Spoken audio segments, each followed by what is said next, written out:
So you did your residency here at University of Cincinnati. I did. You did your fellowship at Wills. Yes. And you met your wife at Heidelberg. I did. Heidelberg is a small college in north central Ohio. And I would think I remember, and you recently did an interview with Heidelberg, and you were describing your schedule and how regimented it was, how rigorous it was, your study routine. Yeah, when I was in high school, I was in a rural high school where the academics were not very strong. We didn't have any advanced placement kind of courses at all. And very truthfully, I did not work very hard, and I still was. I think I came in second in my class without really trying.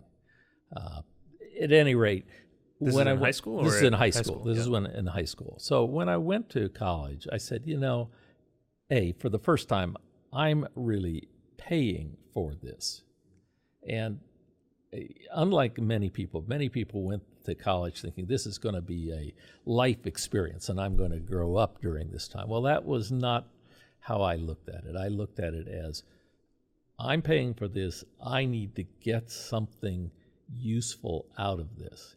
And I said, if I'm going to be doing this, I'm going to be sure that I'm applying myself appropriately. So I developed classic kind of a schedule that was for at least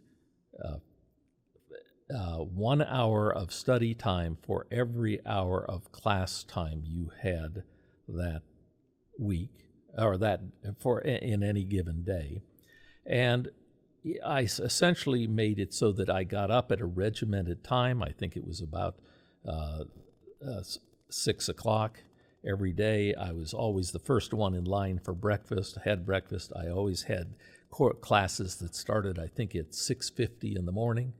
And I would take all the courses I could take during the day. But my then schedule after that would be 50 minutes of study, a 10-minute break, 50 minutes of study, a 10-minute break, and I would do that until 10:50 at night. I would go to bed at 11. Wow. Every night.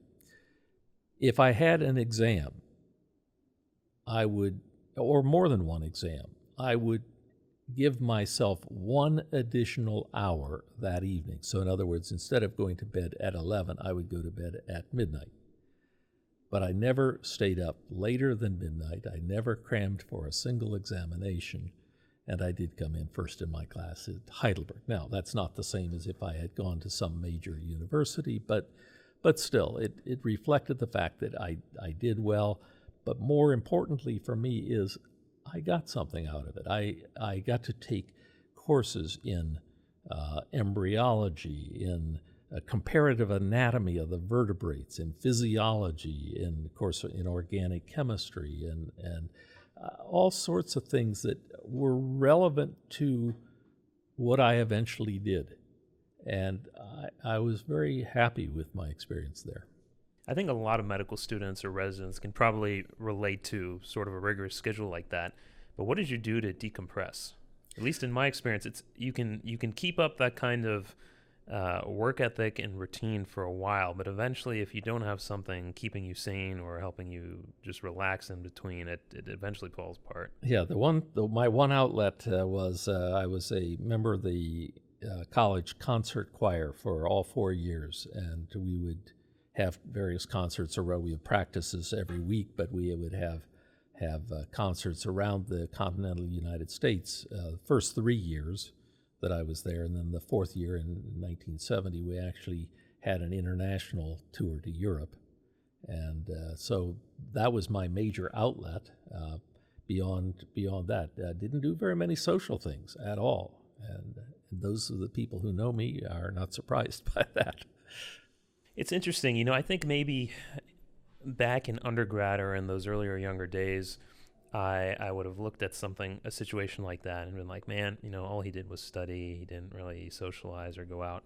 But now in retrospect, especially as Red and I said, wow, what kind of ability can someone have that early on to be able to lock in, be absolutely focused, committed to what they're doing, try to accomplish a goal? So I really think that's remarkable.